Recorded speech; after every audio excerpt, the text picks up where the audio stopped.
Сәлем достар, каналыма қош келдіңіздер. Ұлыстың ұлы күні, ұлы Наурыз мейрамы құтты болсын. Отбасымызға, жақындарымызға, баршамызға тек қана жақсылыға келсін. Әрдайым ақ мол болсын, жолымыз ашық болсын, еліміз аман, жұртымыз тыныш болсын дей отырып, сіздермен бүгін наурыз көжесін пісіретін боламыз.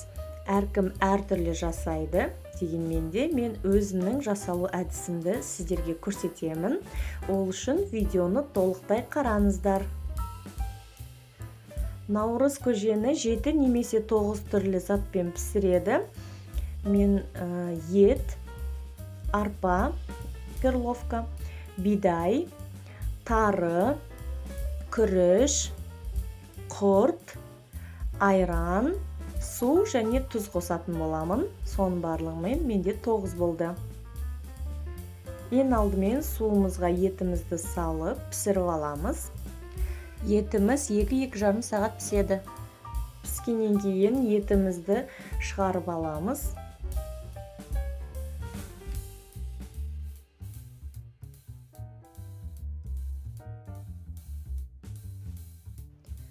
Және басқа ыдысқа көбігін барлығын сүзіп, сорпасын құйып аламыз.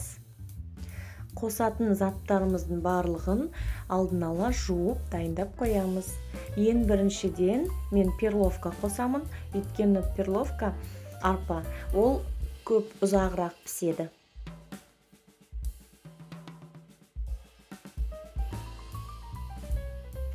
Арпадан кейін бидай қосамын.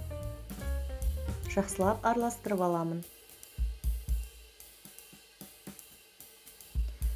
Арпамыз жұмсарғанша пісіреміз.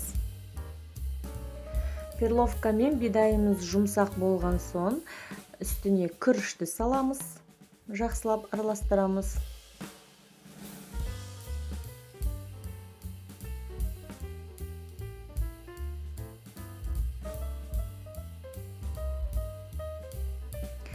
Дәміне қарай тұз саламыз. Жақсылап араластырамыз. Және ең соңында тары саламыз. Өйткені тары тез піседі.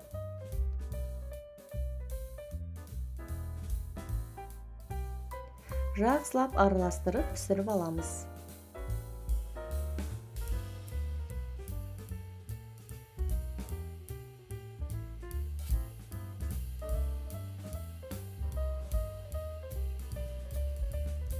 Енді барлығы піскенше, жаңағы піскен етімізді турап дайындаймыз.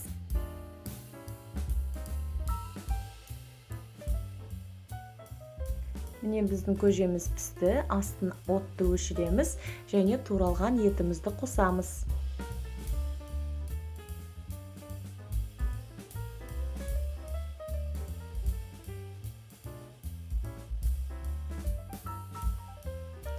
Бөлек осындай ыдысқа құйып алдық.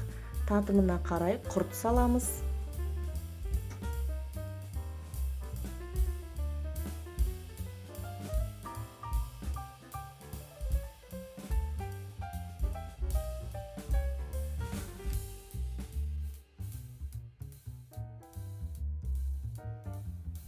Және айран құямыз. Айран, құрт және басқа да заттарды сіз өзіңіздің қалауыңыз бойынша саласыз. Кей адамдарға сұйық көже ұнауы мүмкін, кейбір адамға қою көже ұнауы мүмкін. Менің өзіме осындай орташа, сұйық та емес, қою да емес, орташа көже ұнайды. Міне енді біздің көжеміз дайын болды. Осылай құйып бере береміз. Міндетті түрде жасап көріңіздер. Дәмі деген өте керемет, тіл үйіреді. Өте тойымды.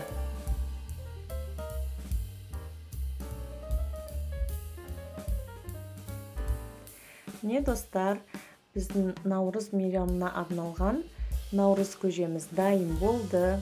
Міндетті түрде жасап көріңіздер. Отбасыларыңызды қуантыңыздар. Әрдайым ақ мол болсын. Бар жақсылық болсын. наурыз көжені негізі тойып ішеді дейді. Сондықтан да сіздерге ас болсын, тойып ішіңіздер. Каналыма тіркеліп, лайк басып, комментарий қалдырыңыздар. Видеоны толық қарағандарыңызға рахмет. Сіздермен болған Айжан ханым.